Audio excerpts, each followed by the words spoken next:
Hey guys, tonight we're traveling back to a world of floating cities, crowded marketplaces, colorful feathers, and some of the most impressive fashion designers on Earth. Long before Europe figured out that bathing occasionally might be a good idea. Before we settle in, take a moment to like the video and subscribe, but only if you genuinely enjoy these slow journeys through the stranger corners of history. And while you're here, let me know in the comments where you're listening from and what time it is for you right now. There's something oddly comforting about knowing people are winding down together while learning about an empire that somehow turned bird feathers into luxury items more valuable than gold. Now dim the lights. Maybe pull up a blanket. Turn on a fan if you like that soft humming sound. And let's drift together into the remarkable world of Aztec fashion. When most people imagine the Aztec Empire, they usually picture massive pyramids, fierce warriors, dramatic ceremonies, and scenes focusing almost entirely on warfare. Fashion rarely gets invited to the conversation, which is a shame, because the Aztecs were astonishingly stylish. In fact, if an average citizen from modern Europe suddenly found themselves standing in the middle of the Aztec capital, they might be surprised by how carefully everybody was dressed. The city itself would already seem unbelievable. The capital of Tenochtitlan sat on an island in a lake. Roads crossed the water. Canals cut through neighborhoods. Thousands of canoes moved goods across the city. And everywhere people went, clothing communicated information. Lots of information. Status, profession, rank, achievements, family position, military success, sometimes all at once. The Aztecs treated clothing almost like a social language. You didn't simply wear whatever happened to be lying around. There wasn't much room for casual experimentation. You couldn't wake up one morning and decide to dress like a noble because you thought it looked fun. That would be a quick way to attract unwanted attention, because Aztec society was highly organized. People generally dressed according to their place in society. This sounds restrictive to modern ears, but it also meant clothing carried enormous significance. Every thread mattered. Every decoration meant something. Every feather had a purpose. And speaking of feathers, let's pause for a moment and appreciate just how obsessed the Aztecs were with them. Not in a strange bird collector way. Feathers were luxury. Feathers were prestige. Feathers were power. Certain feathers came from tropical birds living hundreds of miles away. Merchants traveled great distances to acquire them. Bright green quetzal feathers were especially prized. These feathers became symbols of wealth and authority. A noble wearing a magnificent feathered garment was displaying the Aztec equivalent of a luxury sports car, designer watch, and private island at once, only much lighter and significantly more colorful. The fascinating thing is that many of these featherworks were not simple decorations. They were masterpieces. Specialized artisans arranged tiny feathers into intricate designs. Colors blended together like paint. Patterns emerged from thousands of carefully placed pieces. European visitors, who later saw these creations, often struggled to believe what they were looking at. Some described featherwork with admiration usually reserved for gemstones, which is ironic, because many Europeans arrived expecting to find primitive societies. Then they encountered artisans producing feather mosaics so sophisticated. History has a funny habit of embarrassing assumptions. Now, while feathers represented luxury, ordinary clothing formed the foundation of everyday Aztec fashion. Most men wore a simple garment called a maxtlatl, not the most glamorous item, but practical, comfortable for the climate, and suitable for daily work. Over this, men often wore a cloak known as a tilma. The tilma was incredibly important. Its quality immediately revealed social standing. A common farmer might wear a simple version made from coarse fibers. A nobleman could wear one crafted from fine cotton and decorated with elaborate designs. The difference was impossible to miss. It was essentially a walking status report. Women generally wore long skirts and sleeveless tunics. These garments were elegant, practical, and often beautifully woven. Textile production itself required tremendous skill. Spinning thread and weaving cloth demanded patience and experience. Many girls learned weaving from a young age. By adulthood, skilled weavers could create fabrics that were highly valued throughout the empire. In many ways, cloth functioned almost like currency. People paid taxes with textiles. Tribute often included clothing. Large quantities of fabric moved through imperial networks, which means somewhere in the Aztec Empire, there were probably government officials whose jobs involved counting enormous piles of shirts. Every civilization has its bureaucracy. Some are simply better dressed than others. Cotton played a major role in all this. Unlike rougher fibers, cotton produced soft and comfortable clothing. The problem was that cotton didn't grow everywhere. As a result, it became associated with privilege and status. Nobles enjoyed access to fine cotton garments. Commoners often did not. Imagine a society where a soft t-shirt immediately signals wealth. It sounds unusual today. Yet countless societies have attached status to fabrics. Silk in China, velvet in Europe, cotton among the Aztecs. Humans have always found creative ways to turn comfort into prestige.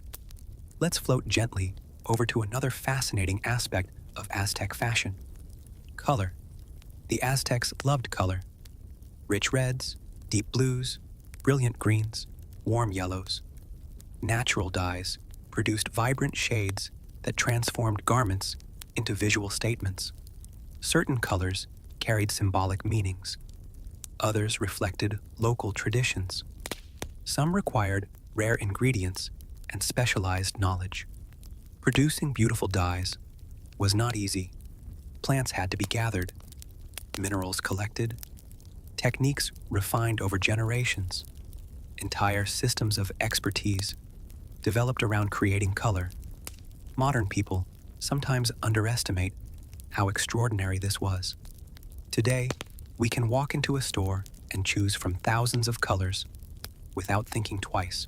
Ancient societies had to earn every shade. Every brilliant color represented labor, knowledge, and experience. And nowhere was this more visible than among the elite. Nobles didn't merely wear expensive clothing. They participated in a carefully managed culture of appearance. Certain garments were restricted. Certain ornaments were reserved. Certain styles signaled authority. Fashion functioned as political communication. When an elite figure entered a gathering, everyone immediately understood their position. No introductions required. The clothing handled that part, and then there were the warriors. This is still the Aztec Empire after all. Military achievement offered opportunities for social advancement. Successful warriors earned honors, and many of those honors appeared directly in their clothing. Special costumes identified military accomplishments. Distinctive outfits reflected battlefield success. The more achievements a warrior accumulated, the more elaborate his appearance could become. It's a system that feels surprisingly familiar. Modern societies hand out medals, ribbons, and insignia. The Aztecs expressed similar ideas through garments. People have always enjoyed wearable proof of accomplishment. Some things never change. Now imagine walking through the bustling markets of Tenochtitlan. Merchants call out to customers. Canoes unload goods. Textiles hang in displays. Feathers shimmer in the sunlight. Jewelry catches the eye. Dyers offer brightly colored fabrics. artisans showcase their finest work. The city population may have exceeded many European cities of the same era. Everything feels alive, everything feels organized, and fashion sits at the center of economic life. One of the most remarkable observations made by Spanish visitors involved the enormous marketplace at Tlatelolco. Thousands of people gathered there daily. Fashion wasn't a side industry.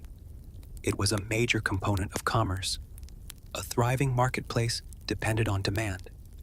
And Aztec society certainly had demand, especially among elites eager to display status.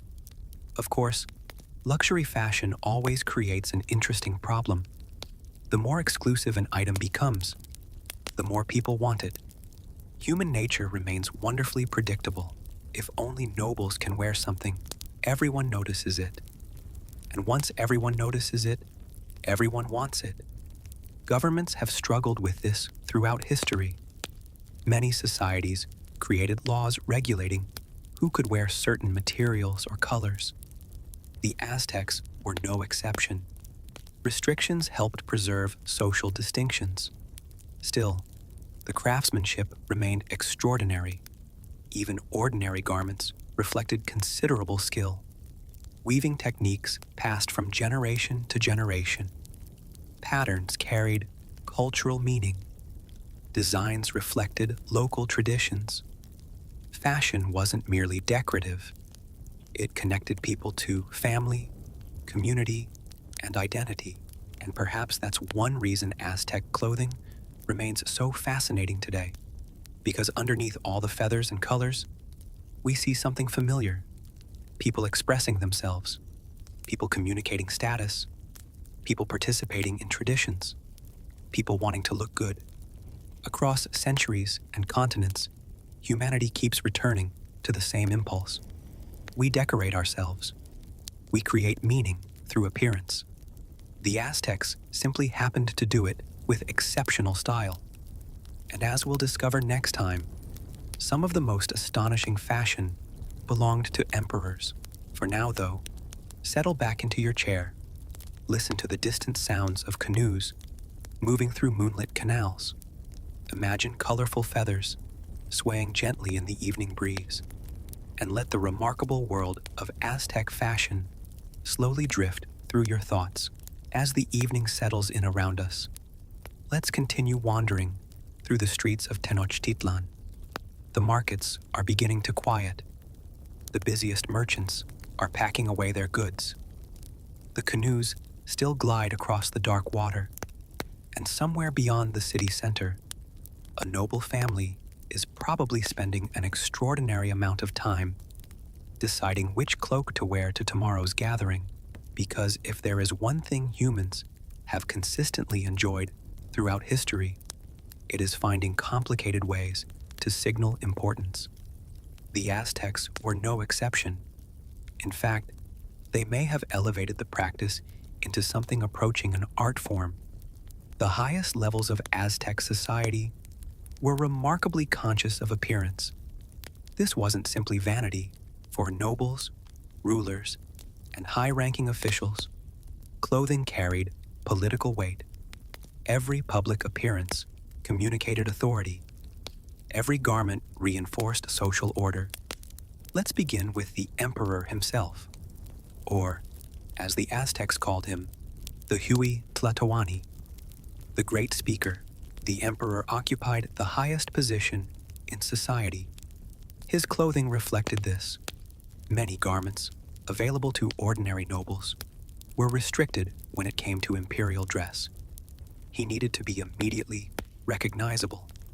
Visible symbols of authority mattered deeply. The emperor often wore exceptionally fine cotton garments, decorated with intricate designs.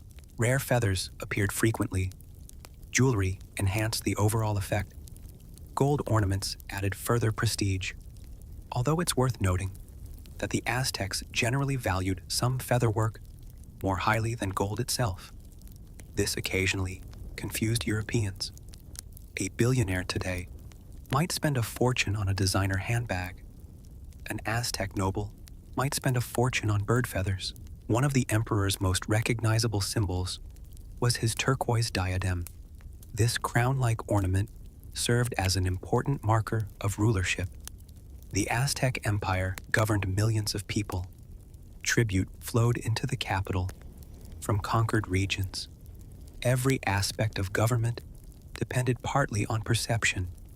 Now let's float gently away from the emperor and visit the wider noble class. Aztec nobles enjoyed privileges unavailable to ordinary citizens. They owned valuable property, held influential positions, and naturally, they dressed accordingly. Fine cotton became increasingly common among elite households. Garments displayed elaborate embroidery. Colorful patterns demonstrated wealth. Imagine living in a world where your shirt effectively announces your tax bracket. The Aztecs largely did. Certain garments could only be worn by specific groups.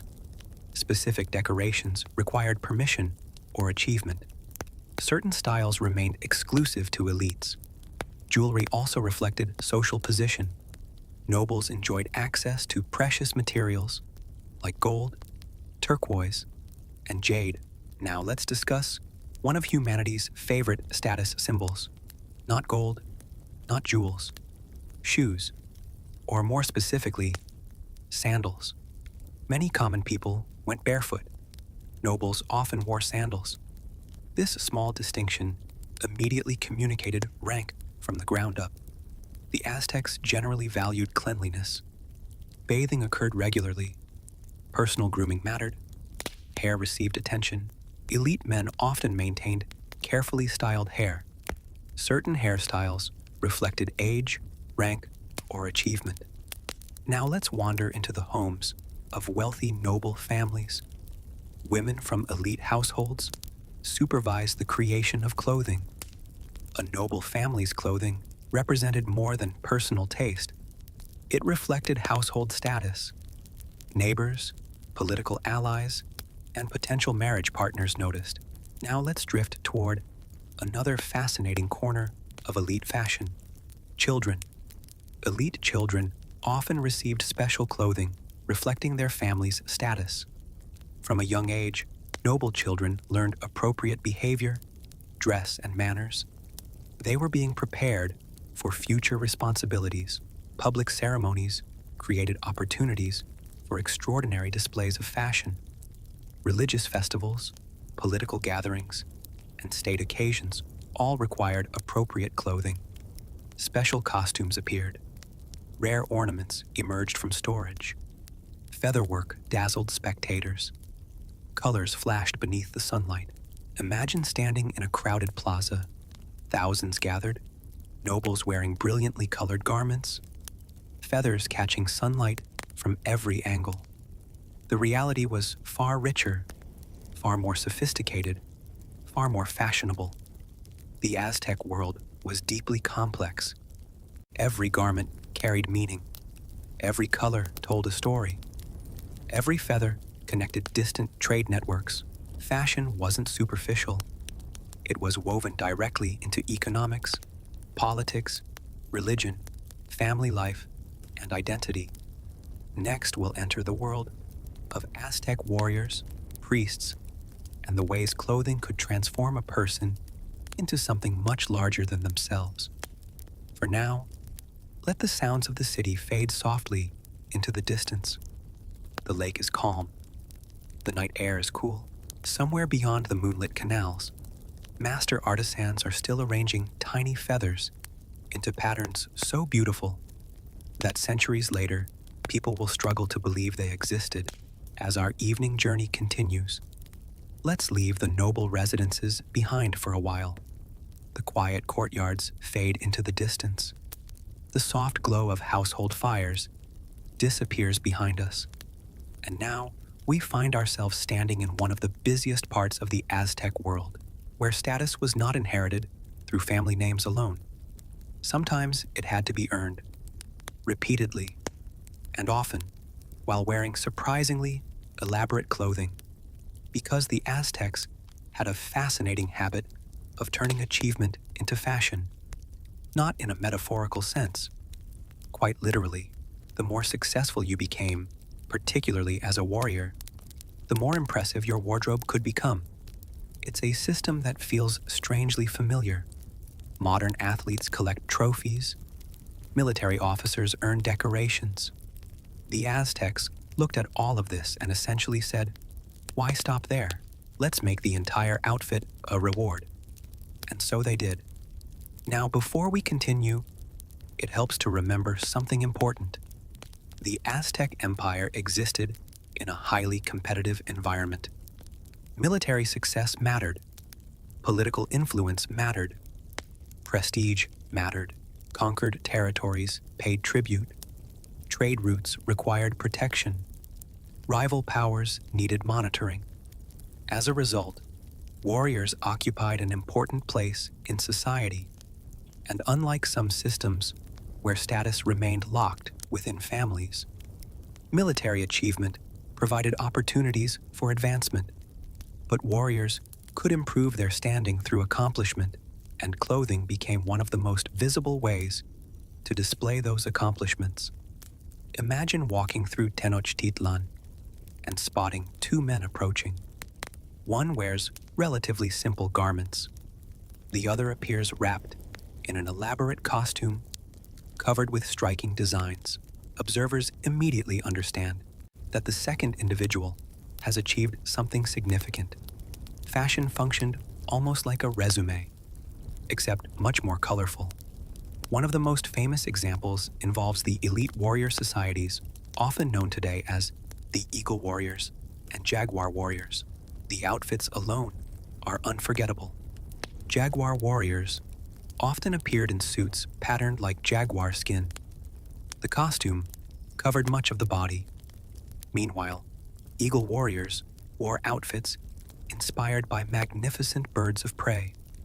Feathers played an important role. The visual effect was dramatic. The symbolism was obvious. Strength, courage, skill, power. These weren't merely decorative costumes. They represented identity and responsibility. If someone walks into a gathering dressed as a giant eagle, while everyone else is wearing ordinary clothing, people are going to notice. These costumes weren't everyday casual wear. Instead, many of these outfits appeared during specific military, ceremonial, or official contexts. Uniforms communicate authority. Robes communicate expertise. Crowns communicate power. The Aztecs created some of the most visually striking examples in history. And speaking of striking appearances, let's drift gently toward another important group: the priests. Religion touched nearly every aspect of daily life. Priests performed essential functions. Their appearance reflected those responsibilities. Unlike warriors, priests frequently cultivated a more distinctive and sometimes austere look. Spanish observers described priests wearing dark garments. For the Aztecs, garments helped define sacred roles. He was assuming a sacred identity. The clothing became part of the process. Let's slow down and picture a ceremony. A large crowd gathers. Musicians perform. Incense drifts through the air. Everything serves a purpose. Everything communicates meaning. Nothing is random. Clothing helped create the atmosphere. Now, let's float over to another fascinating detail: masks. The Aztecs were no exception. Ceremonial masks appeared in various contexts. Many were crafted with extraordinary skill. Turquoise mosaics, shell decorations. Master artisans invested enormous effort into their creation. The more we explore Aztec fashion, the more this pattern emerges. Garments weren't just things people wore. They were tools. And among the most respected were the featherworkers. Their work demanded patience, precision, creativity, technical expertise. European observers expressed amazement at Aztec featherwork. Some compared it to painting. The colors appeared luminous. As the evening grows quieter, another reality begins to emerge. For all their beauty, Many of these garments were temporary. An enormous amount has been lost. Imagine the masterpieces that disappeared. The costumes, the cloaks, gone, leaving only traces. The Aztecs chose beauty, symbolism, craftsmanship, color, meaning, and they pursued all of them with extraordinary dedication. For now, let the sounds of distant festivals fade into the night. The drums grow quieter, the crowds drift home, and somewhere in the darkness, an artisan is still carefully placing one tiny feather after another, creating something beautiful enough to outlive an empire. The night grows a little deeper now. The crowds from the festivals have mostly disappeared. The great plazas are quieter. The warriors have returned home. The priests have finished their ceremonies. And somewhere across the vast Aztec empire, countless ordinary people are still working, because magnificent fashion does not simply appear. A noble might wear an extraordinary cloak. An emperor might display dazzling featherwork. A warrior might step into a costume that turns him into a living eagle. But before any of that can happen, somebody has to grow the fibers. Somebody has to weave the cloth. Somebody has to gather the feathers. Somebody has to make the dyes.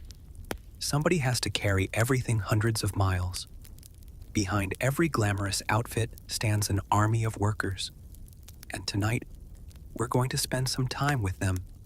Because while emperors usually get the attention, history often becomes far more interesting when we look at the people doing the actual work. Let's begin with cotton, a surprisingly important plant. Perhaps one of the least dramatic plants imaginable. Nobody writes epic poems about cotton. Nobody builds monuments to cotton, yet entire industries depended upon it. Throughout parts of the Aztec world, farmers cultivated cotton as a valuable crop. The climate mattered. The growing conditions mattered. Harvesting required labor. Transport required labor. Processing required labor. Everything required labor. Modern clothing often appears so effortlessly that we rarely think about the enormous systems behind it. The Aztecs understood those systems intimately because they lived inside them. Every piece of cotton cloth represented months of work stretching across multiple communities. The process began long before a garment ever reached a marketplace. After harvesting came cleaning, then preparation, then spinning. Fibers transformed into thread. Thread eventually became fabric. Fabric eventually became clothing. The journey was long, and at nearly every stage, skilled hands guided the process. Now, let's step inside a typical household. Not a palace, not a noble estate, just an ordinary family home. Here we find one of the most important contributors to the Aztec economy, a woman sitting at a loom, weaving, patiently, methodically, hour after hour, day after day. Textile production occupied a central role in many households. Girls often began learning weaving skills while young. The craft demanded concentration. Mistakes could ruin patterns. Poor technique weakened cloth. Experience mattered tremendously. A highly skilled weaver could produce fabric that attracted admiration throughout the community. In many ways, weaving combined artistry and practical necessity. The finished product needed to be beautiful, but it also needed to survive everyday use. Not an easy balance. Humans have spent thousands of years trying to make useful things attractive. The Aztecs were exceptionally good at it. Imagine spending weeks creating a single garment, every thread placed deliberately, every pattern carefully maintained. No machines, no factories, no shortcuts, only patience. The amount of effort invested in ancient textiles can be difficult for modern people to appreciate. Today, clothing often arrives from stores with little thought. For the Aztecs, the labor remained visible. Everybody understood the value of skilled craftsmanship because they witnessed it directly. A beautiful cloak wasn't just a piece of clothing. It was evidence of expertise, evidence of time, evidence of effort, and effort had value. Now let's drift from the weaving area toward the world of dyes. Because color did not magically appear either. Creating vibrant colors required extensive knowledge accumulated over generations, knowledge guarded carefully, knowledge shared through apprenticeship. The natural world served as the source. Plants provided pigments, minerals contributed shades, insects even played a role. One of the most famous examples involved cochineal, tiny insects that produced an extraordinary red dye. And when I say tiny, I mean very tiny. The sort of creature most people would completely ignore. Yet these little insects eventually became the source of one of the most valuable dyes. History loves irony. Entire luxury industries sometimes depend upon things nobody notices. The red produced from cochineal was rich, brilliant, striking. European demand for it would eventually become enormous. But long before that happened, Mesoamerican societies had already mastered its use. Aztec artisans understood how to transform natural materials into stunning colors. The process required expertise. Not everyone could do it successfully. A skilled dyer possessed valuable knowledge, and valuable knowledge often translated into social importance. Now imagine entering a marketplace filled with these colors. Red cloth hanging beside blue cloth, green feathers shimmering nearby, yellow garments catching sunlight. The visual effect must have been remarkable. Many modern cities contain plenty of color, but the colors often come from industrial production. Ancient marketplaces achieved similar visual richness through entirely different methods. Every shade represented human effort. Every color carried a story, and people noticed. Humans are visual creatures. We always have been. Now let's leave the dyers behind and follow the merchants, because somebody needed to move all these materials across enormous distances, and the Aztecs possessed an impressive network of professional traders, known as Pochteca. These merchants occupied a fascinating position within society. They were traders, travelers, business people, and occasionally something else entirely, because long-distance merchants often gathered information while traveling, useful information, political information, economic information, sometimes information that rulers appreciated receiving. The line between commerce and intelligence gathering occasionally became rather blurry, which probably made business trips considerably more interesting.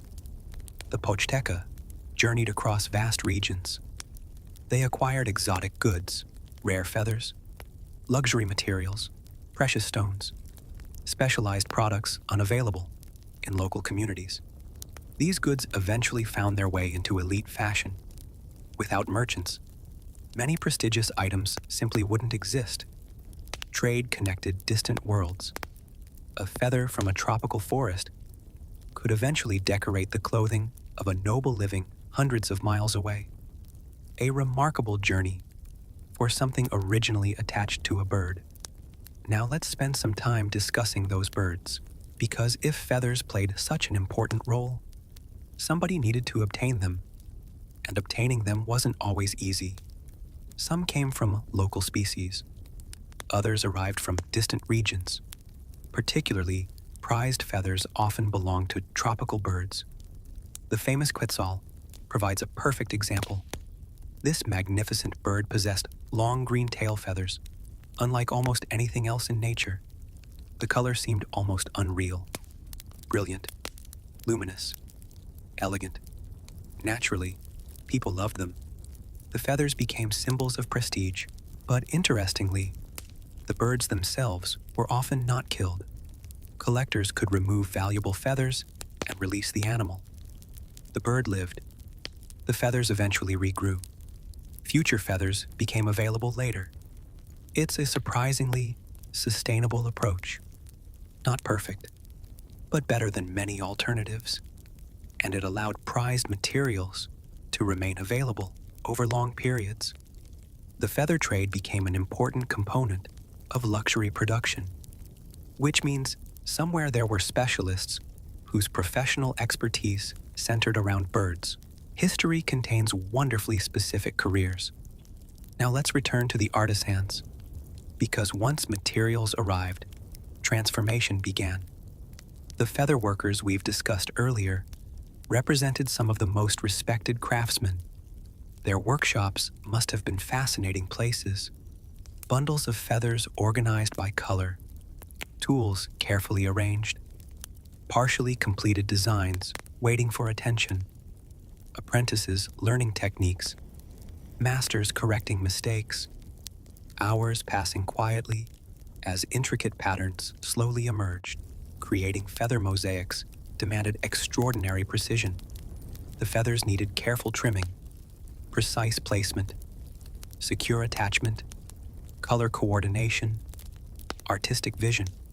One careless movement could damage hours of work. Patience wasn't optional, it was essential, and patience tends to produce remarkable things. The same pattern appears repeatedly throughout history.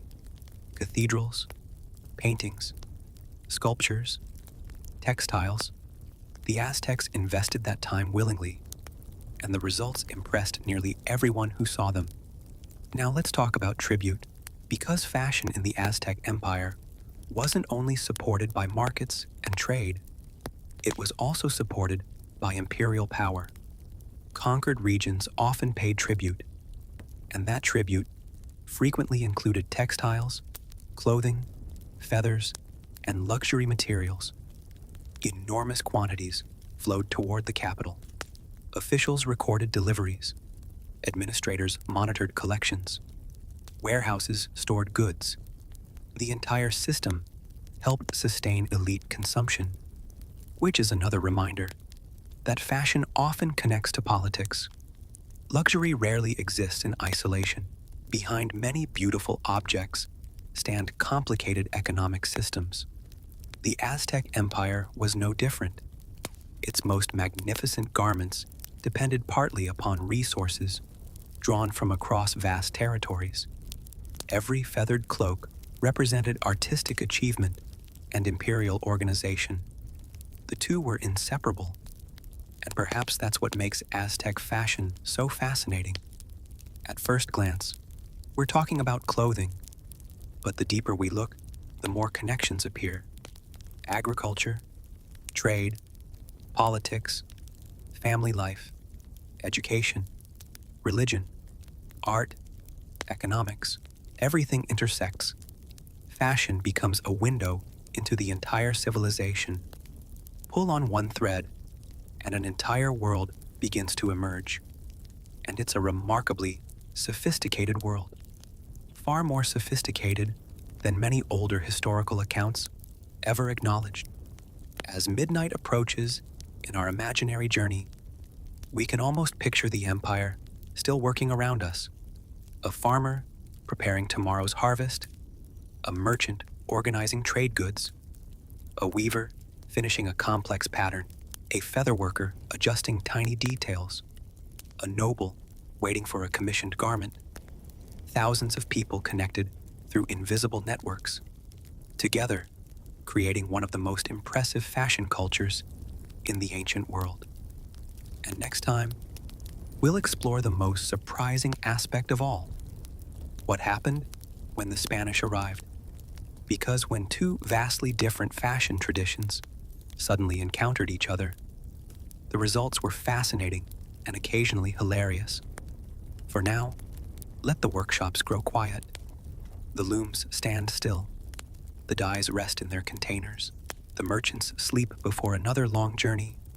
And somewhere beneath the stars, a single green quetzal feather catches the moonlight, waiting patiently to become part of a masterpiece As our journey through the surprisingly sophisticated fashion of the Aztec Empire begins to draw toward its quiet conclusion, let's travel to the early 16th century. The empire still stands. The marketplaces are still crowded. The canals still sparkle beneath the sunlight. Merchants still arrive carrying luxury goods from distant regions. Weavers still sit at their looms. Feather workers still create masterpieces.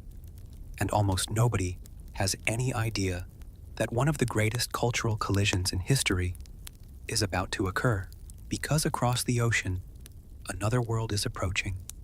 A world with different languages, different customs, different religions, and perhaps surprisingly, very different ideas about clothing.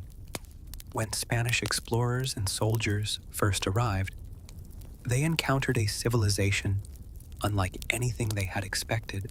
Many came carrying assumptions. Europeans often believed themselves to be entering a less sophisticated world. History would quickly challenge that belief, because whatever else might be said about the Aztecs, they certainly were not lacking sophistication, and fashion became one of the first places where this became obvious. Imagine being a Spaniard, seeing Tenochtitlan for the first time. The city rises from the water, causeways stretch across the lake, canals weave through neighborhoods, markets bustle with activity, and everywhere are people wearing garments unlike anything you've ever seen before. Brilliant colors, exquisite cotton, magnificent featherwork, an entirely different visual language. Many Europeans were stunned, not because the Aztecs lacked culture, but because they possessed so much of it. The clothing alone challenged stereotypes. Spanish observers frequently commented on the quality of textiles, the sophistication of craftsmanship, the beauty of luxury goods, particularly the featherwork. Again and again, featherwork captured European attention, and it's easy to understand why. Europe possessed talented artists, goldsmiths, and weavers, but the Aztec tradition of creating large-scale artistic works from feathers had few direct equivalents. Some feather mosaics looked almost unreal. Images seemed to glow. Colors shifted with changing light. The finished pieces combined artistic vision with technical mastery. In some cases, these feather artworks eventually traveled across the Atlantic. They entered collections. They fascinated viewers far beyond Europe.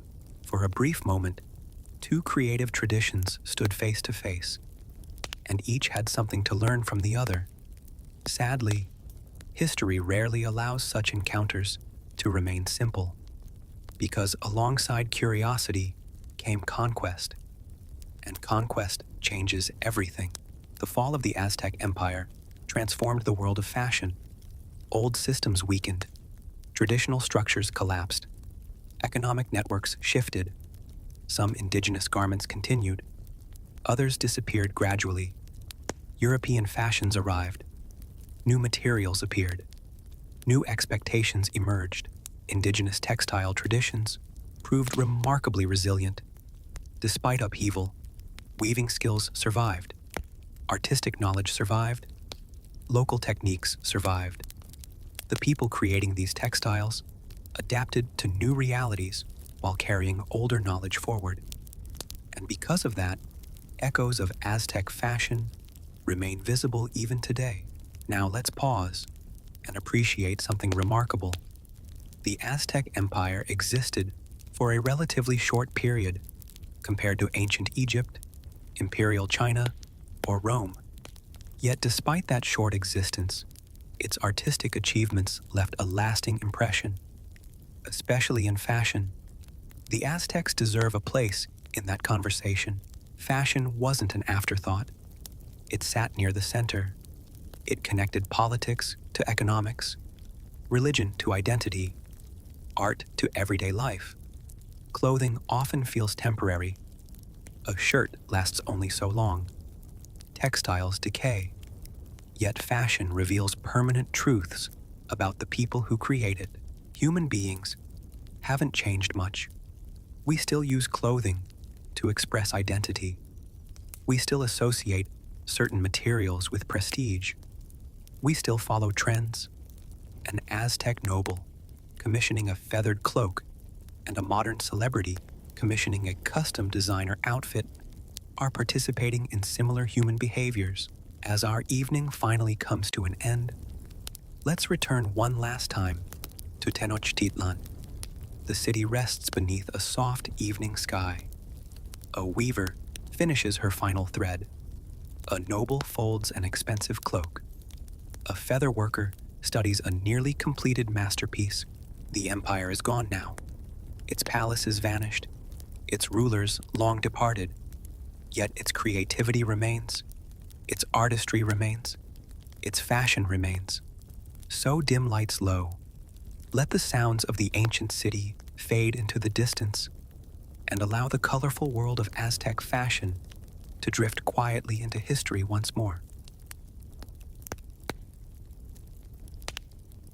Let's talk about who the samurai actually were, what they actually did, and why almost everything you think you know about them comes from either a Kurosawa film, a video game, or a 19-year-old on the internet who really likes katanas.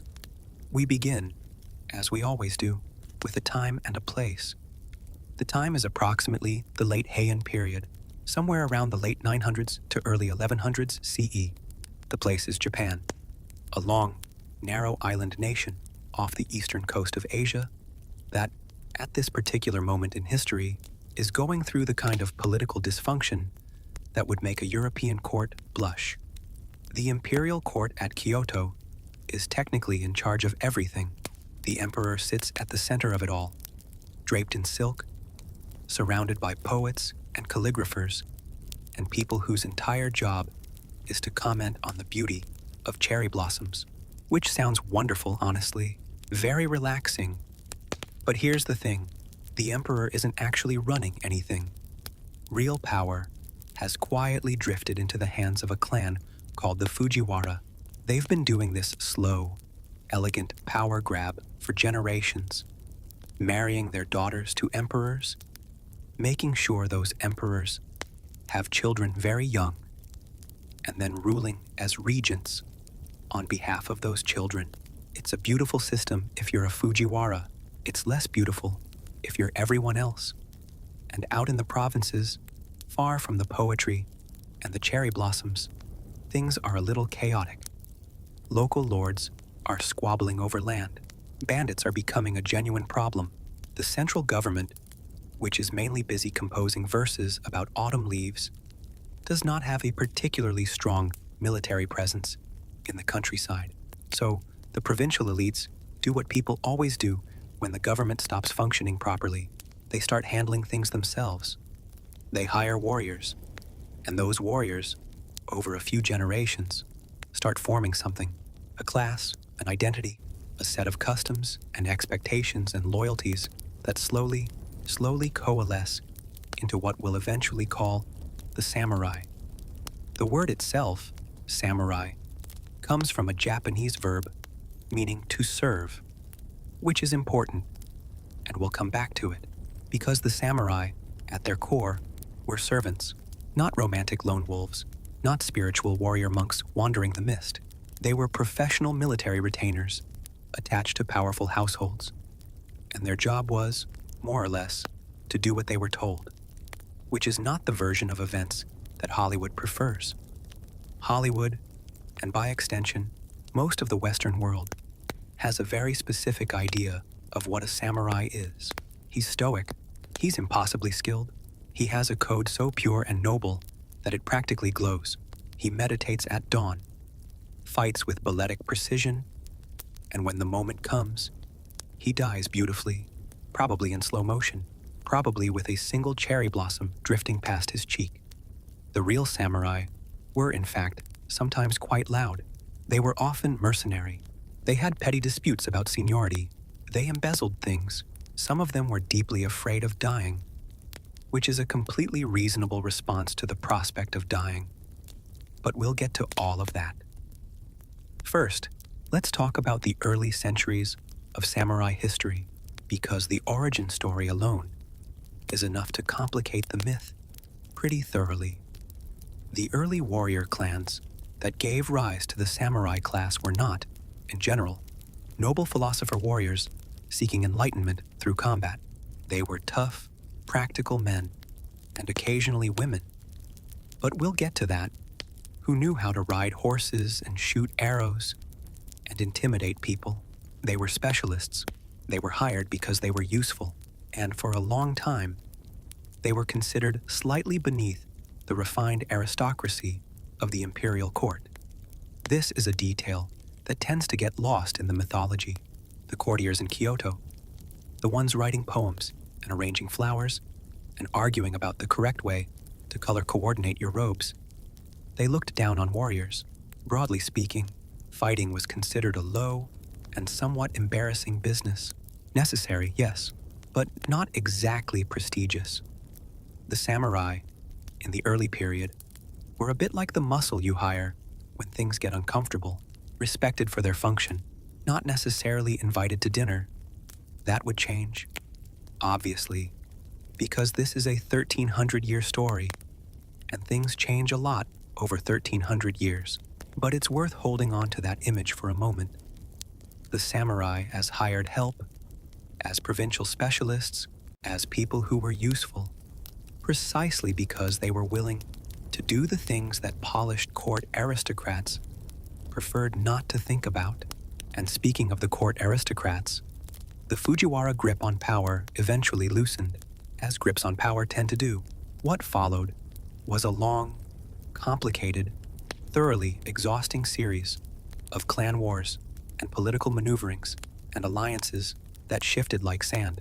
The two great warrior clans that emerged from this chaos were the Taira and the Minamoto, and for a while, they fought each other for control of Japan in a conflict so sprawling and dramatic that it would later become the subject of one of Japan's greatest literary epics, the Genpei War.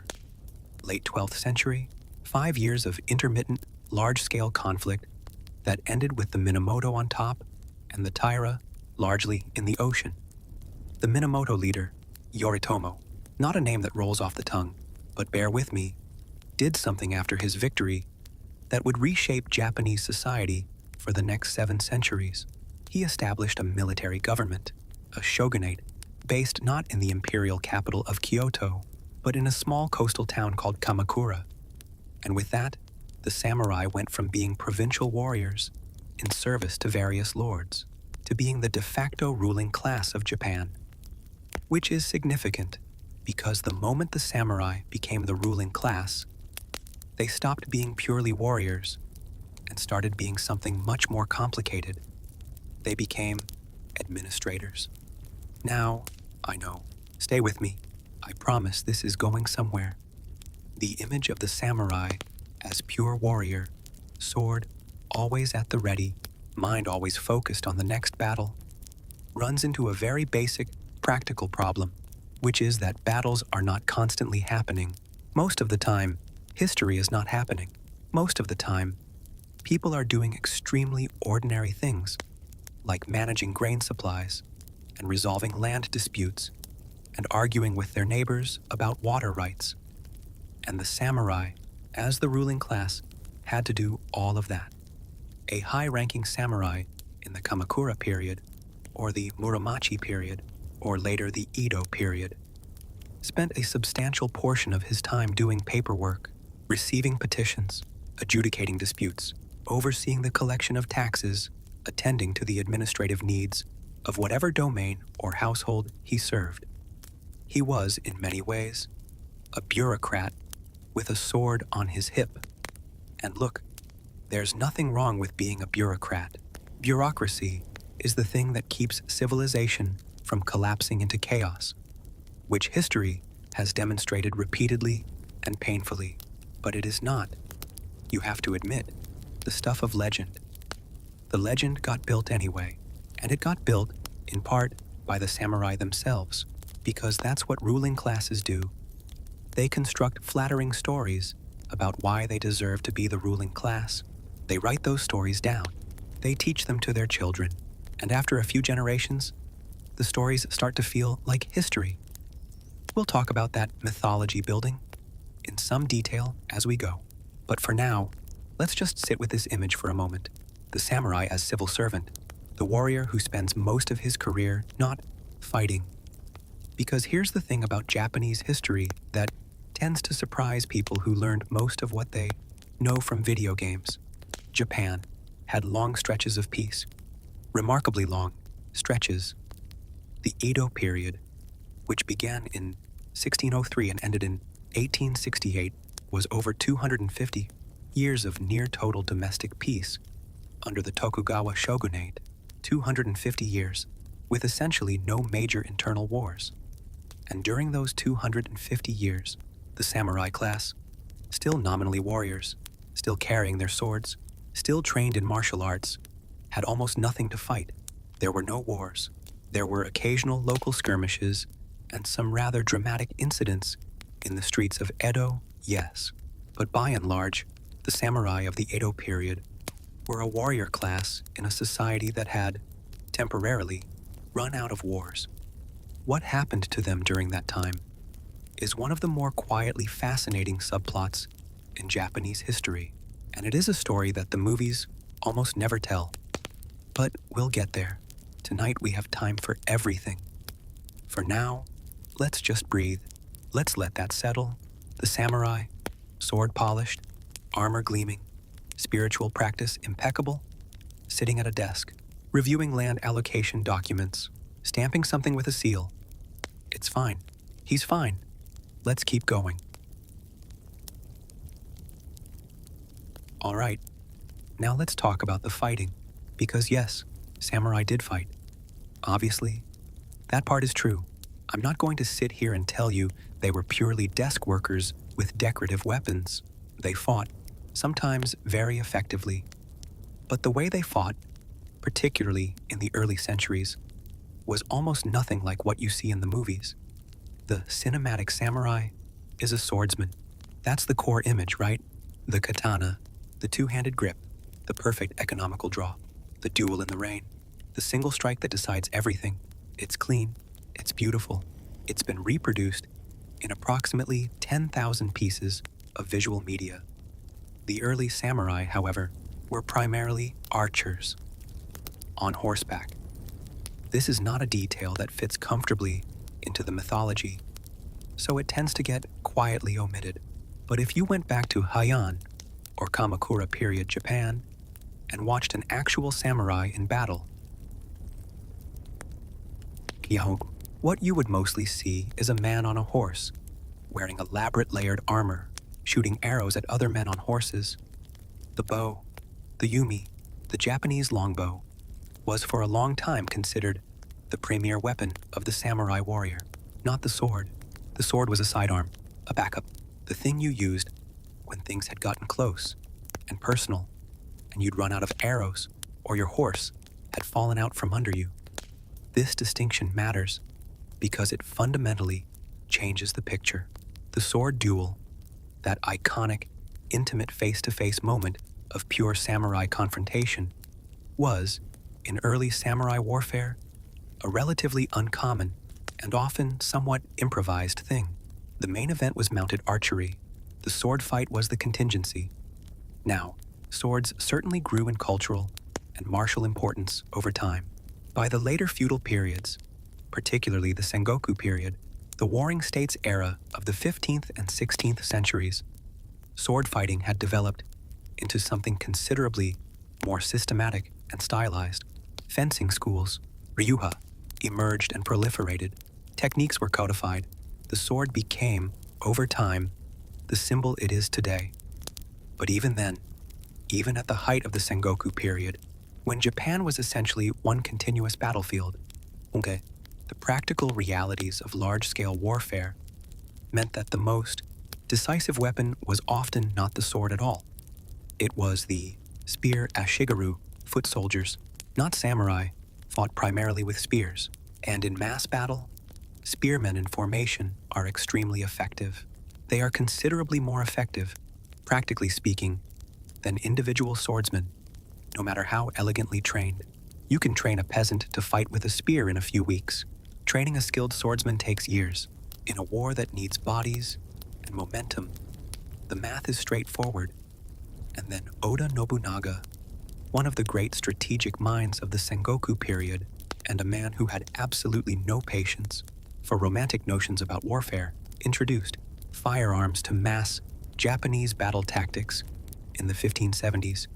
The Portuguese had brought guns to Japan in 1543, and within a generation, someone had figured out how to use them in coordinated volley fire.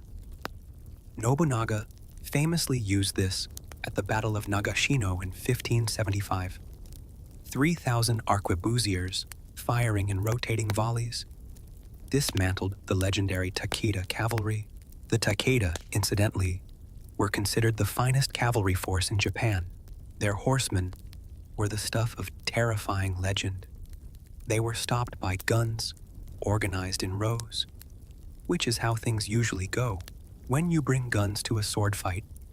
The cinematic samurai, of course, has no interest in guns. Guns are the enemy of the mythology. They're impersonal, they're loud, they don't require spiritual discipline or years of meditative practice. You point them and you pull a trigger. Where's the poetry in that? But real samurai used guns, enthusiastically in many cases, because real warriors use whatever works. That is, bluntly, the first principle of actual warfare, and it overrides the aesthetics every time. There's also the matter of samurai armor, which is worth discussing because it gets simplified constantly by visual media. The classic samurai armor, the Oyuroi of the Heian and Kamakura periods, was extraordinary craftsmanship, lacquered iron and leather plates laced together with silk cords, in colors that could be startlingly vivid, red and blue and orange. These were not somber, understated outfits. They were elaborate, expensive, and somewhat theatrical. They were also quite heavy and somewhat cumbersome for close-range sword fighting. They were designed around mounted archery, the wide, boxy shoulder pieces that are so iconic in Japanese art, great for deflecting arrows while you're on horseback, less ideal for the fluid footwork of a sword duel.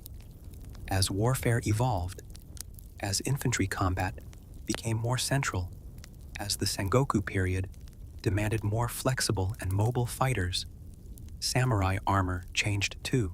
It became more fitted, more practical, more oriented toward the actual combat of the era, rather than the aesthetic legacy of the past. But the Oyuroi remains the image, because it's the beautiful one, because it photographs, or rather paints, magnificently, because history has a way of preserving the version of things that looks best in pictures. And then there's the question of samurai dueling, the one-on-one duel, the thing that takes up roughly 40% of every samurai movie ever made. This did happen. It was called kenjutsu when practiced as a martial art, and there were formalized dueling practices, particularly from the Edo period onward, when actual warfare was rare, and the martial arts became more of a cultural institution than a military necessity. The famous duel on the island of Ganryujima between Miyamoto Musashi and Sasaki Kojiro in 1612 is probably the most celebrated sword duel in Japanese history. Miyamoto Musashi, incidentally, arrived several hours late. He made his opponent wait in the sun on a beach for what was, by various accounts, somewhere between an hour and several hours.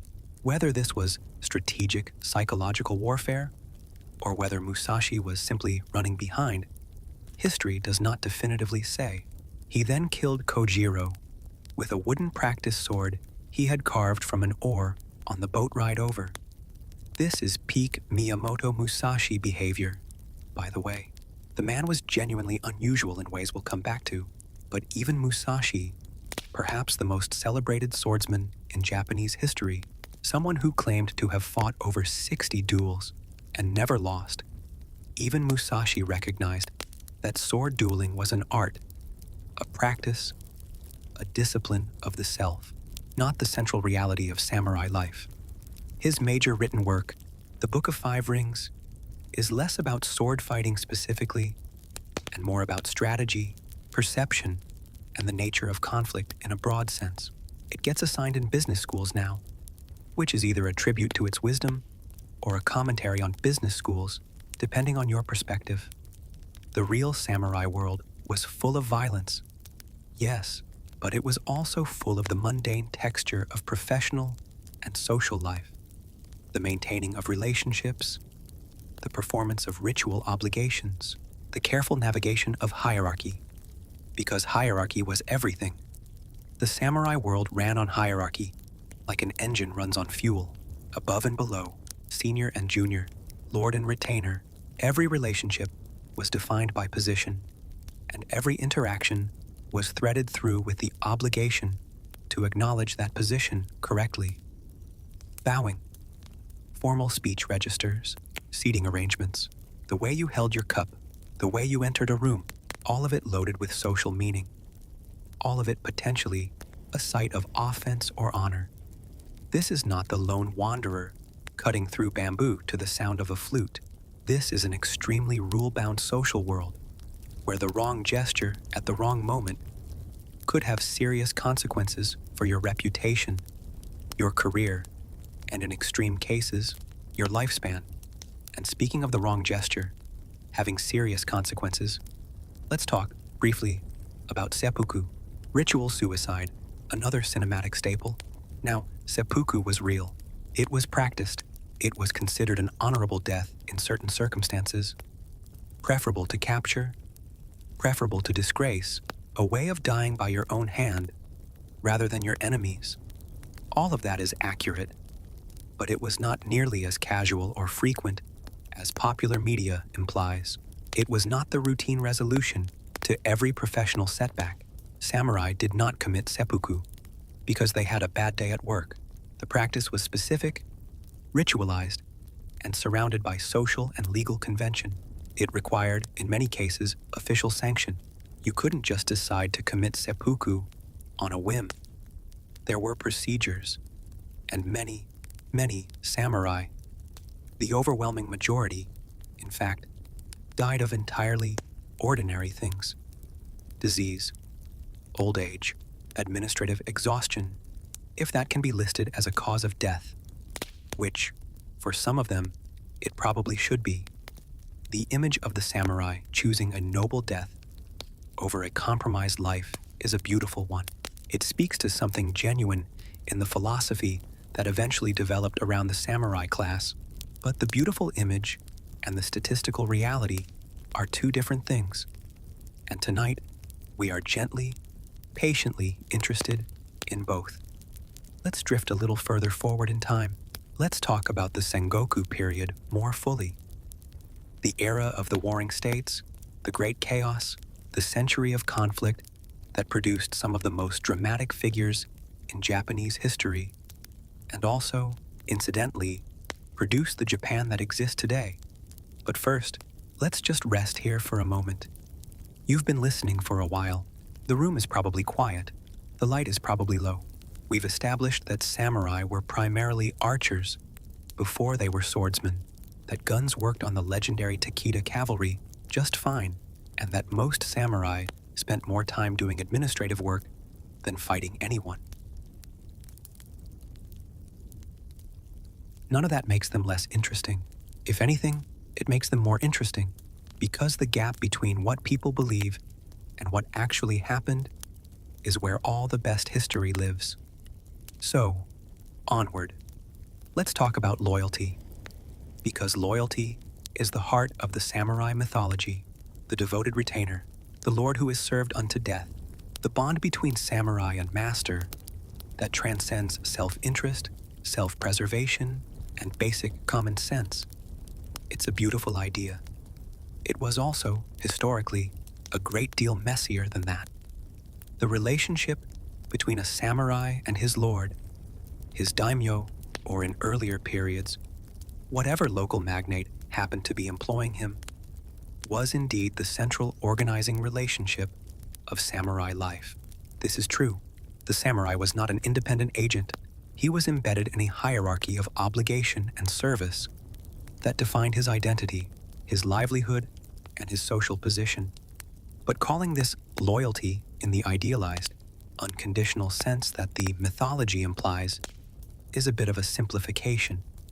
The early samurai relationship was, frankly, something closer to a contract. The lord provided land, income, protection, and status. The retainer provided military service and obedience. Both parties understood this. When lords failed to fulfill their end, when they lost wars, when they couldn't pay, when they became clearly incompetent, retainers did sometimes defect. They switched sides. They renegotiated. They backed a different horse. During the Sengoku period, the Warring States era of roughly 1467 to 1615, this kind of pragmatic realignment of loyalties was practically an art form. The political landscape was so fluid, alliances shifted so quickly, and the fate of any given lord was so uncertain that a samurai who tied himself irrevocably to a doomed master was not considered nobly loyal. He was considered foolish. There's a Japanese word, uragiri, that means betrayal, and the Sengoku period is absolutely full of it. Magnificent, dramatic, historically important betrayals that redirected the entire course of Japanese history. The most famous example is probably Akechi Mitsuhide. Oda Nobunaga. Remember him, the gun guy, the practical one, was one of the most powerful warlords in Japan by the early 1580s. He had unified a significant portion of the country through a combination of brilliant strategy, ruthless application of force, and a complete lack of interest in doing things the traditional way. He was not, by most accounts, a particularly warm or patient person. He had a reputation for severity that was, even by the standards of his era, somewhat notable.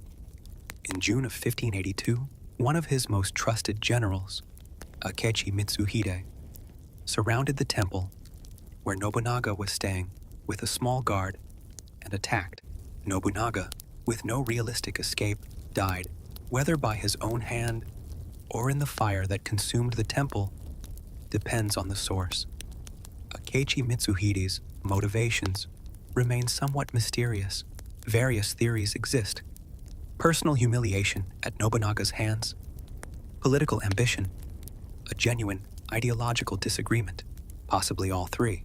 History rarely gives clean single explanations for dramatic events. What is historically unambiguous is what happened next. Mitsuhide had control of the situation for approximately 13 days before another of Nobunaga's generals, Toyotomi Hideyoshi, who had been out fighting a campaign, rushed back with his army, defeated Mitsuhide at the Battle of Yamazaki, and then proceeded to position himself as Nobunaga's successor. 13 days. Mitsuhide's moment in the sun lasted 13 days. He is remembered in Japanese history as Jusan Nichi Tenka, the 13-day ruler, which is, if you're going to be remembered by a nickname, not the one you choose.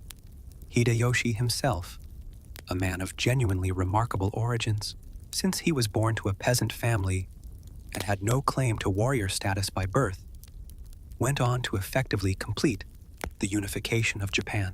His rise is one of those stories that history occasionally produces to remind everyone that the rules are not actually the rules. He started as a foot soldier. He ended as the most powerful man in Japan. The loyalty mythology, interestingly, was cultivated most intensely not during the periods of actual war, when pragmatic flexibility was a survival tool, but during the long peace of the Edo period, when there was nothing to fight and the samurai needed a reason to exist. The Tokugawa shogunate, which unified Japan after the chaos of the Sengoku period and then held it in a state of enforced peace for 2.5 centuries, was deeply interested in social stability. Social stability required everyone to stay in their lane. The samurai class needed to behave like a ruling class, not like ambitious warlords angling for more territory. So the Tokugawa invested heavily in ideology, in the formal codification of samurai values, in the elaboration of what it meant to be a samurai in a world without war. And this is where Bushido comes in. Bushido, the way of the warrior, the code, the thing that every samurai documentary leads with, the thing that every movie references, the thing that gets tattooed on forearms worldwide. Here is a perhaps uncomfortable truth about Bushido. Most of the texts we associate with it were written during the Edo period, during that long peace, by samurai who had never fought a serious battle and likely never would. The most famous of them, Hagakure, was dictated in the early 18th century by a man named Yamamoto Tsunetomo, a samurai who had been prevented from following his lord in death. Junshi, suicide upon a lord's death. Because the Tokugawa government had banned the practice, he lived out his years as a hermit in the mountains and talked about the philosophy of death and service to a young scribe named Suramoto Tashiro. The way of the samurai is found in death. That's from Hagakure. That's probably the most quoted line from the whole tradition. Deeply serious, properly chilling.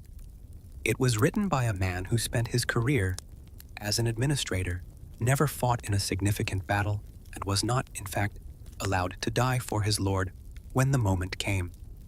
This is not a criticism of Yamamoto Tsunetomo, who was clearly a thoughtful person, grappling seriously with questions of meaning, duty, and identity. But it is worth noting that the most famous text of samurai philosophy is a product of peacetime nostalgia. It is a retired civil servant meditating on a warrior ideal that was, even in his own lifetime, largely theoretical. Bushido, as a fully formalized, explicitly named code, is actually even more recent than that. The word itself, as a systematic concept, was largely popularized in the late 19th century, after the samurai class had been officially abolished. A writer named Nitobe Inazo published Bushido, The Soul of Japan, in 1900, in English, for Western readers. It was enormously influential in shaping how the world understood samurai values. It was also, historians have argued fairly compellingly, a work of romantic reconstruction rather than historical description. Nitobe was writing for a specific audience, at a specific political moment, with specific goals about how Japan wanted to present itself to the Western world during the Meiji period. The samurai code he described was real in the sense that it drew on genuine historical practices and values, but it was also curated, simplified, and polished to a degree that the actual historical samurai experience rather complicated, which is how most mythology works. Honestly, you take something real, you select the parts that are beautiful or inspiring, you arrange them into a coherent story, you name the story something resonant, and then, after a few generations, people treat the story as the thing itself, rather than a selective reconstruction of the thing. The samurai are not unique in this. Every warrior culture in history has done some version of it. The Roman legions, the medieval knights, the Norse berserkers, the Spartan warriors. Every single one of them polished and mythologized into something cleaner and more photogenic than the original. But the samurai version is particularly interesting because the gap between myth and reality is so specific and so documentable. We have the administrative records, we have the court documents, we have the land surveys, we have the letters complaining about colleagues and arguing about precedents. The boring, human, wonderfully unromantic texture of real lives is there, underneath the legend, for anyone who wants to look. And you, lying there in the dark, deserve to know about it. So, let's talk about a few individual samurai who were, in their own ways, absolutely nothing like the mythology, and also, somehow, exactly what history needed them to be. Let's talk about Miyamoto Musashi. Miyamoto Musashi is the samurai. If you ask most people to name a real samurai, historically, Musashi is the answer. He's been in movies, video games, manga, novels. There have been countless dramatizations of his life. He is Japan's most famous warrior. Full stop. He was also, by all reasonable historical accounts, deeply eccentric in a way that the romantic portrayals tend to smooth over considerably. Born around 1584, the historical record is a little fuzzy. Musashi grew up during the tail end of the Sengoku period. He claimed to have fought his first duel at the age of 13, killing a man named Arima Kihei. Whether this is precisely accurate is unclear. Musashi was not, it must be said, above embellishing his own legend. He wrote his own autobiography, more or less, and you should always read self-written autobiographies with a gentle degree of skepticism. What seems historically well supported is that Musashi fought a large number of duels over a long career. He said 60. The actual verifiable number is lower but still substantial, and that he developed an extraordinarily sophisticated approach to swordsmanship and to strategy more broadly. He also developed an approach to personal hygiene that was, by the standards of his time and by most other times, somewhat avant-garde. Musashi reportedly did not bathe, or at least bathed very rarely. He did not groom himself particularly. He dressed plainly to the point of slovenliness. Contemporary accounts describe him as physically imposing, but unsettling in his appearance. Unkempt, intense, someone you would notice from across the room, for reasons that were not entirely comfortable. His reasoning, apparently, was that the act of bathing or grooming put you in a temporarily vulnerable position. You couldn't have a weapon immediately to hand in a bath. Your guard was down, and he was not willing to accept even that level of vulnerability. This is a completely coherent position if you live your life expecting to be attacked at any moment by a skilled swordsman. It is less practical if you have to attend social functions. Musashi largely avoided social functions. He was a ronin, a masterless samurai, and this is another concept that the mythology has gotten hold of and turned into something specifically romantic. The ronin as noble wanderer, freed from obligation, following his own path, the lone wolf of the samurai world, answering only to his own code. The actual social position of a ronin in feudal Japan was, in practice, quite precarious. A samurai without a lord was a samurai without income, without the social protections that lord-retainer relationships provided, without a clear place in the rigid hierarchy of Edo period society. Many ronin became impoverished. Some became criminals. Some became teachers or merchants, or in a few sad cases, simply wandered until they ran out of options. Musashi avoided these fates through the specific combination of skills that made him famous. He could teach swordsmanship. He had a reputation that opened doors even in his unkempt and slightly alarming state. And he was also, somewhat surprisingly, a gifted artist. His ink paintings survive and are considered masterworks. They're spare, gestural, full of a kind of focused energy that makes perfect sense when you know who made them. He also, late in life, wrote the Book of 5 Rings, Go-Rin, no Sho, while living in a cave. He was in his early 60s by this point. He had largely stopped fighting duels. He was reflecting on everything he had learned about strategy, combat, and perception. The book is genuinely interesting. It's not the kind of thing you'd expect from a man who was, for most of his career, a professional killer with an aversion to bathing. It's philosophical in a broad sense, concerned with the nature of timing and distance and the importance of seeing situations clearly rather than seeing what you expect to see.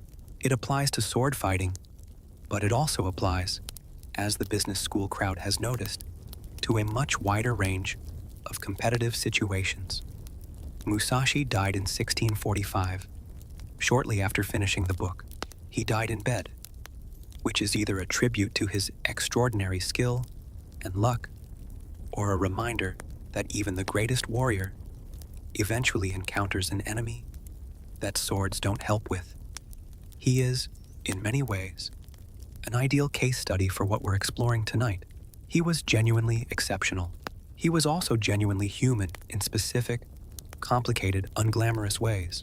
The real Musashi, unwashed, eccentric, living in a cave, painting birds in ink, with hands that had killed a great many people, is more interesting than the cinematic version.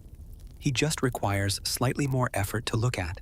Let's drift now toward the Sengoku period in more depth, because that century of chaos is where you find some of the most vividly individual samurai figures in history. People whose stories are so strange and specific that no movie would invent them, but several have tried. Oda Nobunaga, who we've already met briefly, deserves a slower look. Nobunaga was born in 1534 into a minor but ambitious lord's family in Owari province. From a relatively young age, he was known for behavior that the polite chronicles describe as eccentric and that the less polite accounts describe as alarming. He reportedly walked around eating food in the street, which was considered extremely undignified for someone of his rank. He associated with lower-class youths. He was nicknamed Owari no Outsuk, roughly, the Fool of Owari. His father reportedly despaired of him, and then his father died, and Nobunaga had to actually be in charge. And the Fool of Owari turned out to be one of the sharpest strategic minds of his generation. This is one of history's favorite tricks.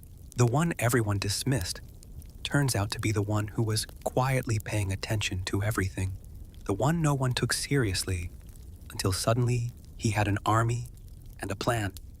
Nobunaga did not respect tradition for its own sake. This made him effective and also made him a great many enemies. He attacked a major Buddhist monastery, the Enryakuji on Mount Hiei, and burned it. The Enryakuji had been politically powerful and militarily active for centuries.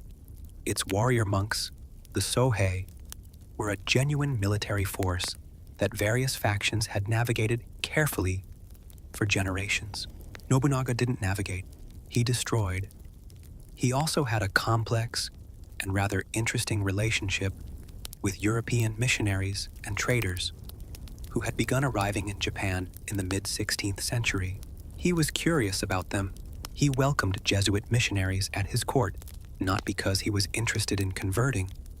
He seems to have found the idea of personal religious devotion somewhat optional, but because they were new, and they had guns, and they had knowledge of the wider world that Nobunaga found practically useful.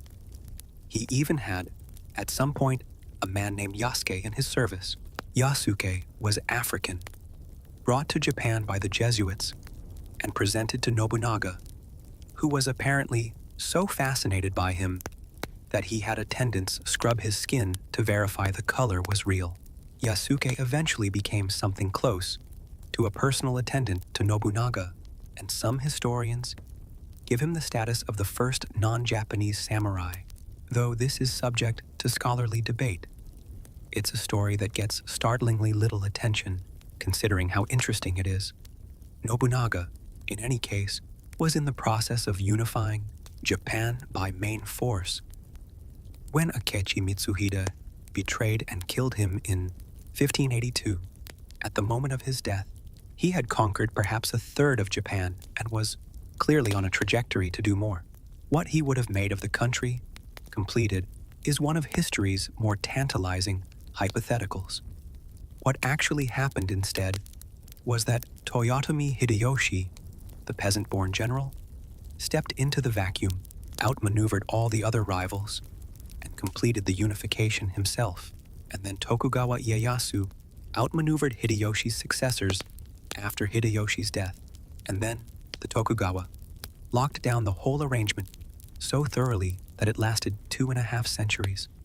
The Tokugawa peace, which is where the samurai story gets perhaps its strangest chapter. 250 years of peace. Let that settle for a moment. From 1615, when Tokugawa Ieyasu finally eliminated the last serious rival at the siege of Osaka, to 1868, when the whole Tokugawa system collapsed in the Meiji Restoration. That is 253 years of enforced domestic tranquility. No major wars, a few rebellions, some of which were quite dramatic, occasional violence in the streets, particularly in Edo, where a population of over 1 million people lived in fairly dense conditions and periodically got into arguments that ended badly. But by historical standards, by the standards of any country during any comparable period, the Edo era was extraordinarily peaceful. Now, this is wonderful news for the people of Japan, who had just been through a century of almost continuous warfare and probably wanted nothing more than to plant their fields without worrying about an army coming through. For the samurai class, it was a crisis of identity. The samurai were warriors. That was the foundation of their social position, their legal privileges, their self-understanding. They were allowed to carry 2 swords, the daisho, the long and short blade pair.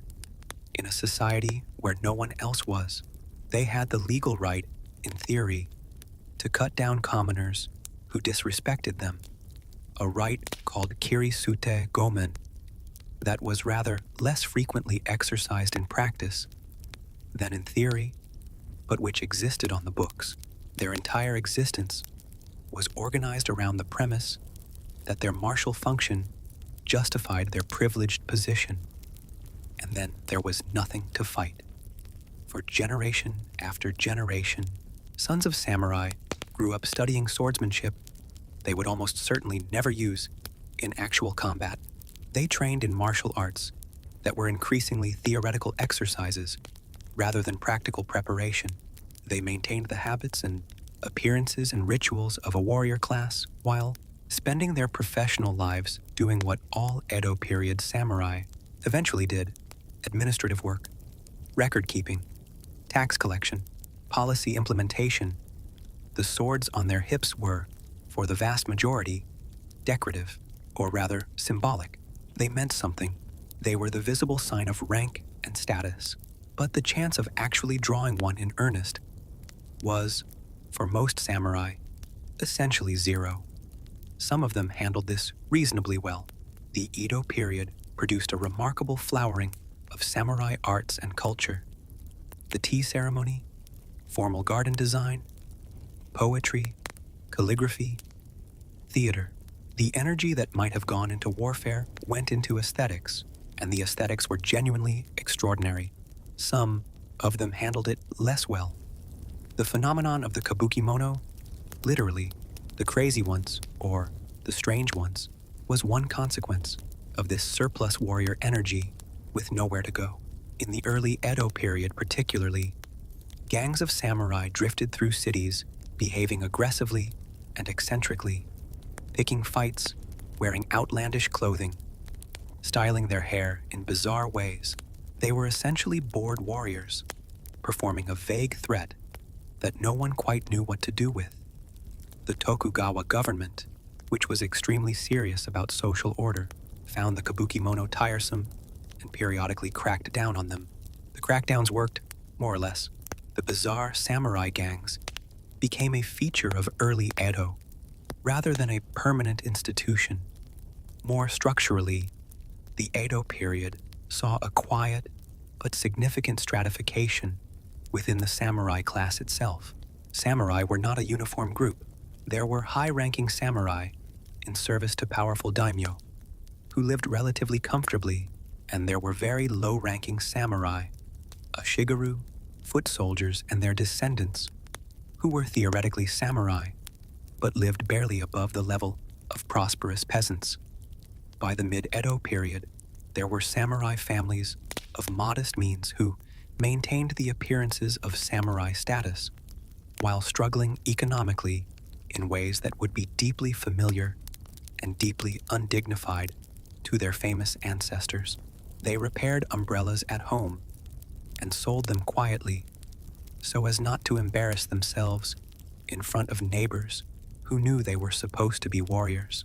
They took in work that was, in theory, beneath their station and performed it behind closed doors.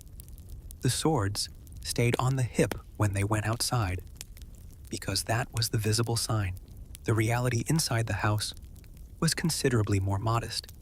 This is, depending on how you look at it, either poignant or quietly absurd, possibly both, simultaneously. The most dramatic illustration of the Edo period samurai's conflicted identity is the story of the 47 Ronin. You may know this one. It is, in Japan, the paradigmatic story of samurai loyalty and sacrifice. The Chushingura, as it's known in theater and literature. It has been retold hundreds of times. It was adapted into film multiple times in the 20th century, and then Hollywood got hold of it and added Keanu Reeves, which is a sentence that requires no further commentary. The story is this. In the 1701, a daimyo named Asano Naganori was provoked by insults or perceived insults or a genuine slight of some kind. The details are disputed. By a court official named Kira Yoshinaka. Within Edo Castle, Asano drew his sword and wounded Kira. In Edo Castle, where drawing a sword was strictly prohibited, the Tokugawa government sentenced Asano to death by seppuku, which he performed that same day. His domain was dissolved. His samurai became Ronin. And then, after roughly 2 years of careful planning, a group of 47 of those Ronin hunted down Kira Yoshinaka, killed him, and brought his head to their dead lord's grave. They then turned themselves in because they knew that what they had done, while ritually satisfying and completely aligned with the samurai ideal of loyalty and vengeance, was also illegal under Tokugawa law. They had taken matters into their own hands. They had killed a court official. The government debated what to do with them for weeks. Eventually, they were sentenced to death by seppuku, which they performed, all 47. They are buried at Sengakuji Temple in Tokyo. People leave incense at their graves to this day.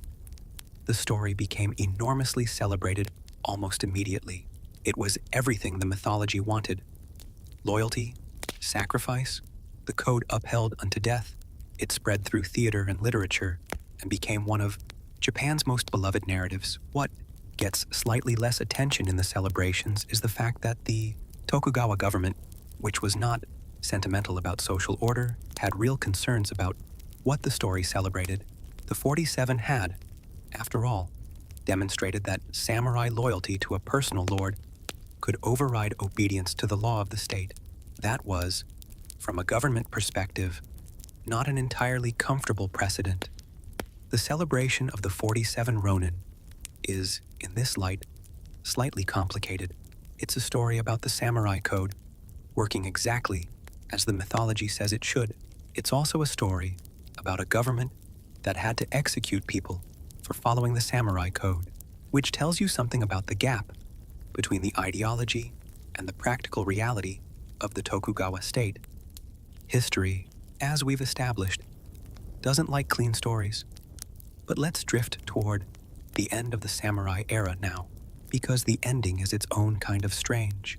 The samurai class was not defeated in battle, for the most part. They were abolished by a government decree. 1853, American Commodore Matthew Perry sails into Edo Bay with a fleet of steam-powered warships, the Black Ships, as the Japanese called them, and politely but firmly informs Japan that it will be opening its ports to international trade now. Thank you. The guns are just for context. Japan had been enforcing a policy of near-total isolation, sakoku, for over 2 centuries at this point. Foreign trade was permitted only through a tiny, tightly controlled opening at Nagasaki with specific Dutch and Chinese merchants. Everything else was closed off. This had suited the Tokugawa very well. It prevented outside powers from forming alliances with internal rivals. It kept the social order stable. It kept things the way they were. And then the steam engines arrived, and the cannons, and the reality of what the outside world had developed, while Japan was in its carefully maintained isolation, became suddenly, unavoidably clear. The Tokugawa government, faced with American warships it had no realistic means of resisting, signed the Convention of Kanagawa in 1854, opening 2 ports to American ships. Other treaties with other Western powers followed. Japan was, in the language of the era, opened. The effect on Japanese politics was explosive. The question of how to respond to the Western powers, whether to accommodate them, resist them, modernize to match them, divided the ruling class catastrophically. The Tokugawa, who had maintained their authority partly through the claim that they were protecting Japan, found themselves unable to protect Japan from the thing that had just sailed into the bay. Their authority began to erode, and then it collapsed. What followed, in the late 1860s, was the Meiji Restoration, a royalist movement that overthrew the Tokugawa shogunate and restored political authority nominally to the emperor. The Meiji Emperor, or rather the alliance of domains that put him in power, embarked on an extraordinarily rapid program of modernization. Western technology, Western administrative systems, Western military organization, Western armies. The new Meiji government understood very clearly that to survive as an independent nation in the world that Perry had introduced Japan to, they needed a modern military, not a warrior class with swords, an army with rifles, organized along European lines. In 1876, the Meiji government issued the Haitorei, the sword abolition edict. Samurai were prohibited from wearing their swords in public. The visible symbol of samurai status, the thing that had defined the class for centuries, was simply made illegal. Shortly before that, the formal class distinctions of the feudal system had been abolished. Samurai were no longer a legally distinct class. They were, in theory, equal citizens of a modern nation-state, just like everyone else. This was, to put it mildly, not well received by everyone. The Satsuma Rebellion of 1877 was the last significant armed resistance by former samurai to the Meiji changes, led by Saigo Takamori, one of the most celebrated figures of the Restoration itself, who had turned against the new government's direction. Roughly 40,000 disaffected former samurai fought the new imperial army for 8 months. The imperial army had modern weapons, conscripted soldiers, artillery, and the organizational logic of a modern military force. The former samurai had traditional arms, fierce skill, and a sense of grievance. The rebellion failed. Saigo Takamori died at the final battle, either killed by enemy fire or by his own hand. He is remembered, somewhat paradoxically, as a national hero, the last samurai, the embodiment of a world that was passing. The 2003 film The Last Samurai drew on this period, transposing the events somewhat and adding Tom Cruise, which is a choice that history did not in fact make, but the film industry felt was necessary. Saigo Takamori is a genuinely interesting figure. He was not a simple reactionary. He had been one of the principal architects of the Meiji Restoration. He had fought for the modernization of Japan. He turned against the government, not because he hated modernity in principle, but because he believed the modernization was proceeding in a way that destroyed something essential, something about values, about the nature of the relationship between ruler and citizen, about what it meant to live honorably. Whether he was right about that is a question people still debate. What is historically clear is that the samurai, as a class, ended. The Meiji period transformed Japan so thoroughly and so rapidly that within a generation, the social world that had produced the samurai, the feudal domains, the lord-retainer relationships, the careful hierarchy of the sword-bearing class, had been dismantled and replaced with something unrecognizable to the samurai of even 50 years earlier. Some former samurai adapted. Some became businessmen, politicians, military officers in the new conscript army. The knowledge, the discipline, the organizational habits of the samurai class fed into the new institutions of modern Japan in ways that are real and traceable, even if complicated. The martial arts survived: judo, kendo, aikido, jujutsu.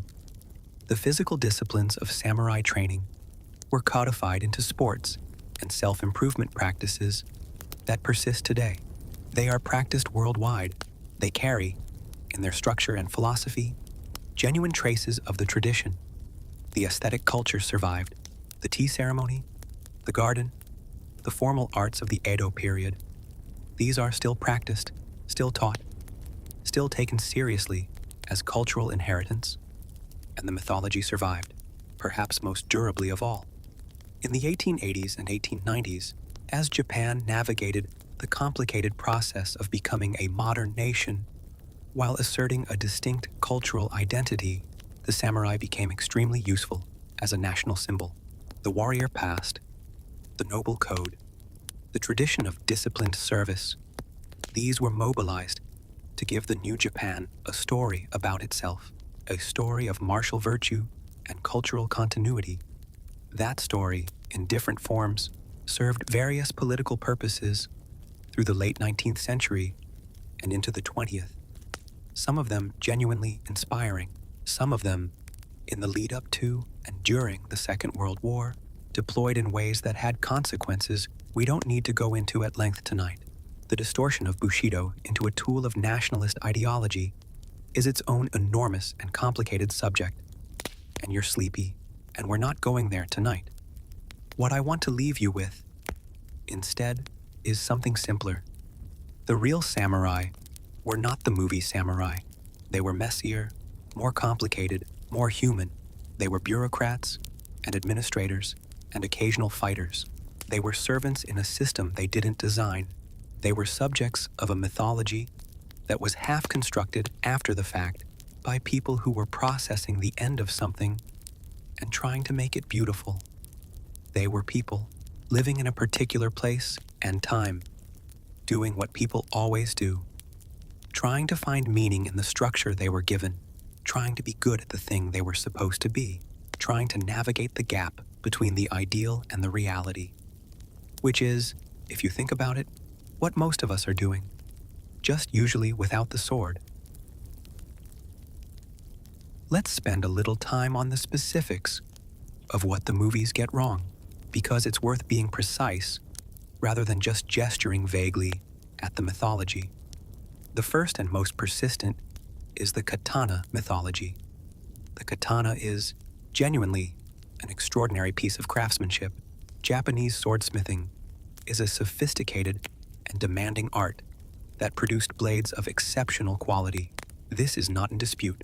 The process, the folding of steel, the differential hardening of edge and spine, the geometry of the blade, is the product of centuries of refinement and constitutes a genuine technical achievement. But the movie Katana cuts through almost anything. It slices through other swords. It cuts through armor. It splits bullets in mid-air. In some particularly enthusiastic moments, the actual katana was a cutting weapon designed for flesh. It was not particularly effective against metal armor. To cut through armor, you needed different tools, primarily percussive weapons like war hammers, or thrusting weapons that could find gaps in the armor. The katana against an armored opponent was a problem with a specific set of solutions that usually did not involve the cinematic sweep of the blade. Moreover, katanas could break. Like all swords, they were carefully made and frequently serviced and treated with considerable respect, but they were not magical objects. They were extremely good tools that could, under sufficiently adverse conditions, fail. This is going to sound obvious when I say it, but it's genuinely lost in the mythology. The sword was a weapon made of metal. Metal bends and chips, and under sufficient stress, breaks. The samurai knew this. They carried backup weapons. They had contingencies. The magical indestructibility of the cinematic katana is a fantasy, not a material reality. Then there's the matter of the silent, stoic samurai. Actual historical accounts of samurai, particularly in the context of warfare, include a rather large amount of noise. Samurai, before a battle or a duel, sometimes engaged in what you might call elaborate trash talk. They would announce their lineage, their notable ancestors, their personal accomplishments. They would challenge opponents to acknowledge the honor of facing them. This was partly ritual, partly psychological, and sometimes partly practical. If you were going to fight someone, you wanted to know who they were, so you could assess how seriously to take them. The image of the samurai of few words, communicating in meaningful glances and economical gestures, is largely a 20th century aesthetic construction. Real feudal-era warriors were quite verbal when the situation called for it. The Stoic philosopher-warrior is also complicated by the documented emotional lives of samurai, which were, like the emotional lives of all humans, quite varied and not particularly restrained. Samurai wrote poetry, lots of it, and often quite emotionally expressive poetry. They wrote letters expressing grief, love, frustration, boredom. They had complicated feelings about their relationships, their careers, their families. Tokugawa Ieyasu, the founding shogun, the man who locked down 2.5 centuries of peace, reportedly wept frequently and openly. He cried when retainers died. He cried when his plans went wrong. He cried when he was tired and things were difficult. He also unified Japan, so perhaps we can set the Stoic standard aside. The cinematic samurai's relationship to death, the serene acceptance, the prepared departure, the beautiful dying, also requires some gentle complication. Yes, there was a philosophical tradition that meditated on the acceptance of death as a condition of the warrior's existence. Yes, Hagakure says to think about death every morning. Yes, seppuku existed, but samurai also, in very large numbers, fled battles that were going badly. Samurai also arranged surrenders, made peace deals, swapped allegiances to stay alive. The historical record of the Sengoku period is full of men making entirely practical calculations about survival that had nothing to do with serene acceptance.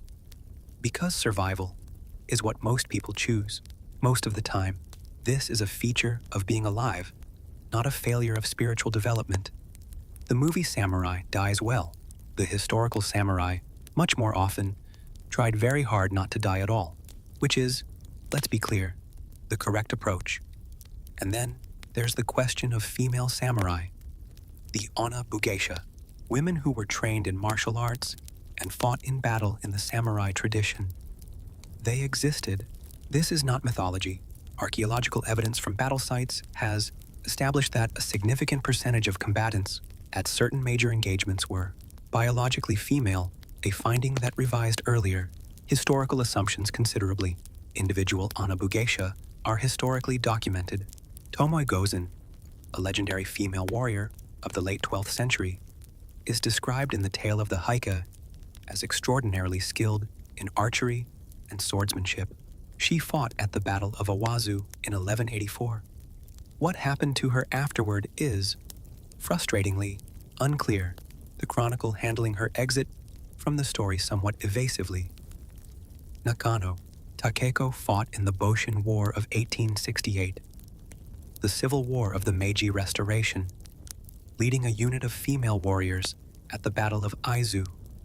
She was killed in that battle. She had asked that her head be taken by her sister, so it wouldn't be captured by the enemy. Her grave is at Hokkaiji Temple in Aizu. There is a monument to her. These women existed and fought, and in some cases died in battle, and they deserve to be in the story.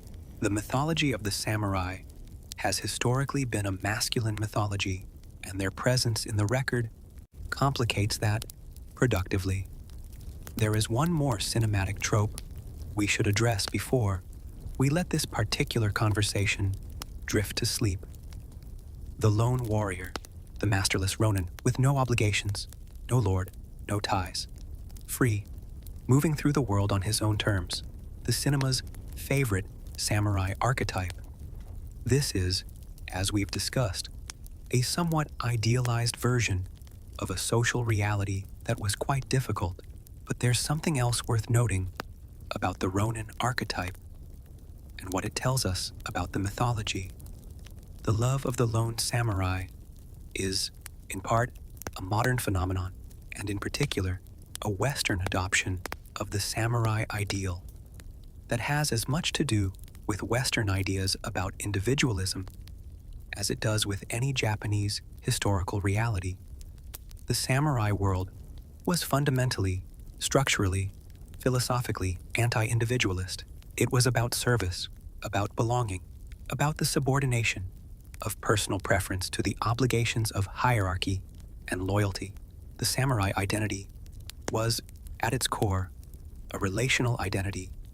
You were a samurai in relation to your lord, your domain, your class, your tradition. The Ronin, free of all that, is in a sense the anti-samurai, the one who has been cut loose from the structure that gave samurai existence its meaning. The Ronin mythology, in its modern cinematic form, projects a Western romantic individualism onto a figure whose entire cultural context was about the opposite of that, which is not to say the films aren't enjoyable. Many of them are wonderful. Kurosawa's work is genuinely extraordinary.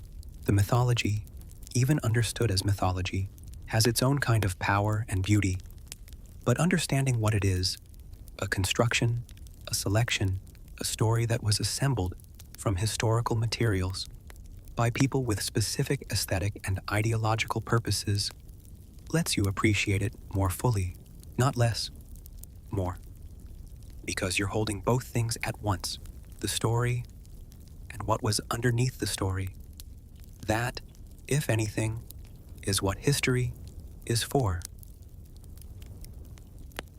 All right, we're in the final stretch now.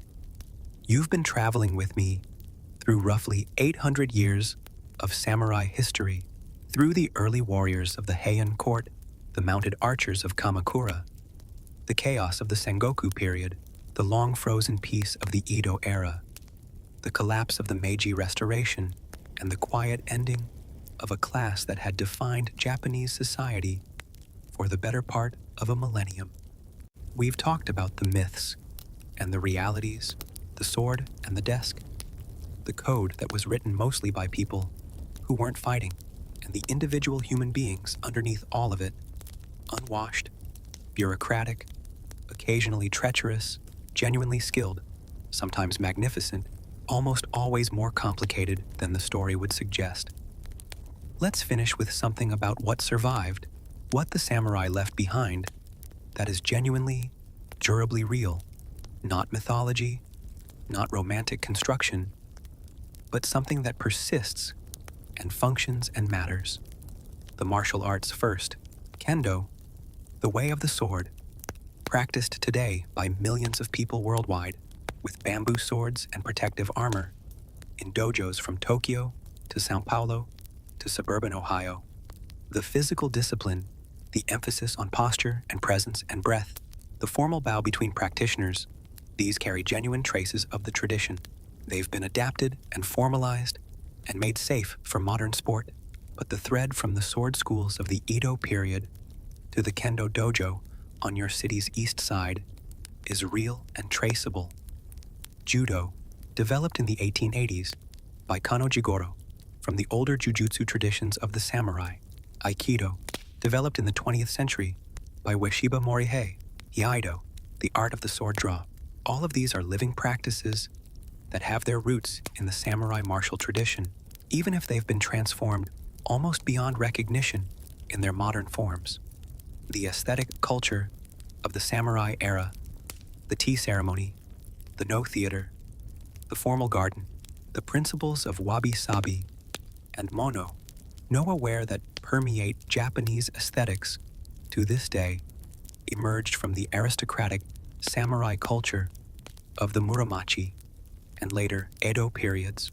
They are not specifically samurai things, but they developed in that context, under the patronage and participation of the samurai class. The refined austerity, the appreciation of impermanence, the cultivation of quiet attention, these are real cultural inheritances. The sword itself, the katana, and the broader family of Japanese swords are still made today by licensed swordsmiths practicing traditional methods.